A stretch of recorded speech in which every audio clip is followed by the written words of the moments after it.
Hi friends, எல்லாருக்கும் வணக்கம். நம்ம மூளை செயல்பாட்டை பற்றி வலப்பக்க மூளை, இடப்பக்க மூளை அப்படின்னு சொல்லுவாங்க. நம்ம எப்பவுமே ஒரு பக்க மூளைக்கு தான் செயல்பாடை கொடுக்கறது வழக்கம். இதை ரெண்டு பக்க மூளையை செயல்பட வச்சாச்சுன்னா மிகப்பெரிய சாதனைகளை படைக்கலாம் அப்படின்னு சொல்லுவாங்க.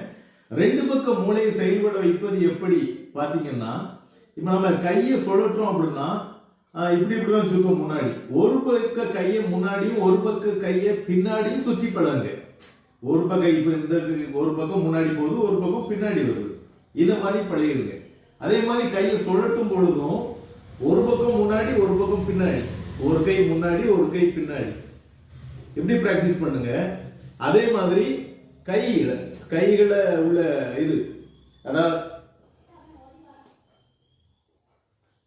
இந்த மாதிரிலாம் எக்ஸசைசஸ் கொடுக்கும் பொழுது நம்ம ரெண்டு பக்கம் மூளையும் சிந்திச்சு செயல்படும். அதனால நீங்க ஒரே பக்கமா ரெண்டு பக்கமா அதே மாதிரி எல்லா செயல்களையும் வலது கை இடது கை ரெண்டையும் வச்சு எழுதுறதுக்கு இந்த மாதிரிலாம் ட்ரைனிங் நீங்க பிராக்டிஸ் பண்ணீங்கன்னா ரெண்டு பக்கம் மூளையும் அழகா இயங்கும். மிகப்பெரிய சாதனைகளை புரியலாம். பாய்.